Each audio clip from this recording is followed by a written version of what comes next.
Hi! ಇದು Monday morning mini vlog ಆಗಿರುತ್ತೆ. ಇವತ್ತು ಎದ್ದೇಳೋದು ಸ್ವಲ್ಪ ಲೇಟ್ ಆಗಿರೋದ್ರಿಂದ ಬೇಗ ಬೇಗ ಚಿರುನ ರೆಡಿ ಮಾಡಿಬಿಟ್ಟು ಅವರ ಲಂಚ್ ಬಾಕ್ಸಿಗೆ ಬ್ರೆಡ್ ರೋಸ್ಟು, ಆ್ಯಪಲು ಮತ್ತು ಸ್ವಲ್ಪ ಲೀಚಿ ಹಣ್ಣನ್ನ ಪ್ಯಾಕ್ ಮಾಡಿದೆ. ಬ್ರೇಕ್ಫಾಸ್ಟಿಗೂ ಬ್ರೆಡ್ ರೋಸ್ಟೇ ತಿನ್ಕೊಂಡ್ರು. ಅದ್ರ ಜೊತೆಗೆ ಆರೆಂಜ್ ಜ್ಯೂಸ್ ಮಾಡಿಕೊಟ್ಟೆ. 2 ಡೇಸ್ ಲೀವ್ ಇದ್ರೂ ಇವತ್ತು ಫುಲ್ ಖುಷಿಯಾಗಿ ಸ್ಕೂಲ್ಗೆ ಹೋದರು.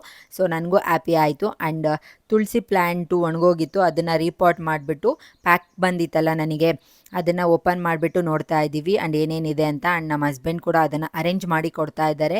ನಾನು ನಮ್ಮ ಪಾಪುಗೋಸ್ಕರ ತೊಟ್ಲು ಆರ್ಡ್ರ್ ಮಾಡಿದ್ದೆ ಫ್ಲಿಪ್ಕಾರ್ಟಲ್ಲಿ. ಸೊ ಫೈನಲ್ ಲುಕ್ ತುಂಬ ಚೆನ್ನಾಗಿದೆ ನೋಡಿ. ಆ್ಯಂಡ್ ಇದ್ರ ಲಾಂಗ್ ವಿಡಿಯೋ ಕೂಡ ನಾನು ಆದಷ್ಟು ಬೇಗ ಪೋಸ್ಟ್ ಮಾಡ್ತೀನಿ. ಆ್ಯಂಡ್ ಅದಕ್ಕೆ ಪೂಜೆ ಎಲ್ಲ ಮಾಡಿಬಿಟ್ಟು ನಮ್ಮ ಪಾಪುನ ಇವಾಗ ಎಣ್ಣೆ ಮಸಾಜ್ ಮಾಡಿಬಿಟ್ಟು ಸ್ನಾನ ಎಲ್ಲ ಮಾಡಿಸಿ ಅವ್ರನ್ನೂ ಕೂಡ ಇವಾಗ ತೊಟ್ಲಲ್ಲಿ ಮಲಗಿಸಿದ್ದೀನಿ. ಫಸ್ಟ್ ಟೈಮ್ ತೊಟ್ಲಲ್ಲಿ ಮಲಗ್ತಾ ಇರೋದು. ತುಂಬ ಚೆನ್ನಾಗಿ ಮಲಗಿದ್ರು ಆ್ಯಂಡ್ ತುಂಬ ಚೆನ್ನಾಗಿದೆ ತೊಟ್ಲು. ಆ್ಯಂಡ್ ನಮ್ಮ ಪಕ್ಕದ ಮನೆಯಲ್ಲಿ ಶ್ರೀಮಂತ ಇತ್ತು, ಸುಮ್ಮನೆ ನೋಡ್ಕೊಂಡು ಬಂದು ಊಟ ಎಲ್ಲ ಮಾಡಿ ರೆಸ್ಟ್ ಮಾಡಿದೆ. ಆ್ಯಂಡ್ ಇವತ್ತಿನ ಮಿನಿ ವ್ಲಾಗ್ ಇಷ್ಟೇ. Thank you so much for watching.